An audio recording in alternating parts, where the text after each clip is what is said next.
ಹಳೆ ದ್ವೇಷದ ಹಿನ್ನೆಲೆಯಲ್ಲಿ ದಲಿತ ಮುಖಂಡರನ್ನ ಭರ್ಭರಿಯಾಗಿ ಹತ್ಯೆ ಮಾಡಿರುವಂತಹ ಘಟನೆ ಯಾದಗಿರಿ ಜಿಲ್ಲೆಯ ಶಹಾಪುರ ತಾಲೂಕಿನ ಸಾಧ್ಯಾಪುರ ಬಳಿ ನಡೆದಿದೆ. ಹಳೆಯ ದ್ವೇಷದ ಹಿನ್ನೆಲೆಯಲ್ಲಿ ಕಣ್ಣಿಗೆ ಕಾರದ ಪುಡಿಯನ್ನ ಎರಚಿ ದಲಿತ ಮುಖಂಡ ಹಾಗೂ ಆತನ ಜೊತೆ ಇದ್ದವನನ್ನ ಕೊಲೆ ಮಾಡಲಾಗಿದೆ. 48 ವರ್ಷದ ದಲಿತ ಮುಖಂಡ ಮಾದಪ್ಪ ಮಂದ್ರಕ್ಕಿ ಹಾಗೂ 50 ವರ್ಷದ ಅಲಿಸಾಬ್ ಕೊಲೆಯಾಗಿರುವಂತಹ ವ್ಯಕ್ತಿಯಾಗಿದ್ದಾರೆ. ಇವರು ಮದ್ರಕಿ ಗ್ರಾಮದಿಂದ ಶಹಾಪುರದತ್ತ ತರಕಾರಿ ತರಲು ಹೊರಟಿದ್ದಾಗ ಕಾರಿನಲ್ಲಿ ಬಂದಂತಹ ದುಷ್ಕರ್ಮಿಗಳು ಮೊದಲು ಮಾಪಣ್ಣ ಅವರನ್ನ ಕೊಂದಿದ್ದಾರೆ. ಬಳಿಕ ಆತನ ಜೊತೆಗಿದ್ದಂತಹ ಅಲಿಸಾಬ್ ಸ್ಥಳದಿಂದ ಪಾರಾಗಲು ಪ್ರಯತ್ನ ಮಾಡಿದ್ದಾರೆ. ಅದೇ ಒಂದು ಸಂದರ್ಭವನ್ನ ನೋಡಿಕೊಂಡು ಆತನನ್ನ ಅಟ್ಟಿಸಿಕೊಂಡು ಹೋಗಿ ದುಷ್ಕರ್ಮಿಗಳು ಆತನನ್ನ ಕೊಚ್ಚಿ ಕೊಲೆ ಮಾಡಿದ್ದಾರೆ.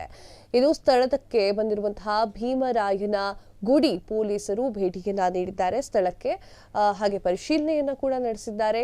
ಭೀಮರಾಯನ ಗುಡಿ ಪೊಲೀಸ್ ಠಾಣೆಯ ವ್ಯಾಪ್ತಿಯಲ್ಲಿ ಘಟನೆ ಜರುಗಿದ್ದು ಮೃತ ದೇಹಗಳನ್ನ ಶಹಾಪುರ ಸಮುದಾಯ ಆಸ್ಪತ್ರೆಗೆ ಸೇರಿಸಲಾಗಿದೆ. ಕೊಲೆಯ ಬಗ್ಗೆ ನಿಖರವಾದ ಮಾಹಿತಿ ಇನ್ನೂ ತಿಳಿದು ಬಂದಿಲ್ಲ. ಪೊಲೀಸರು ಸ್ಪಷ್ಟನೆಯನ್ನ ನೀಡಿದ್ದಾರೆ. ಕ್ಷಣ ಕ್ಷಣದ ಸುದ್ದಿಗಳಿಗಾಗಿ ಫ್ರೀಡಂ ಟಿವಿ ಸಬ್ಸ್ಕ್ರೈಬ್ ಮಾಡಿ, ಲೈಕ್ ಮಾಡಿ ಹಾಗೂ ಫಾಲೋ ಮಾಡಿ.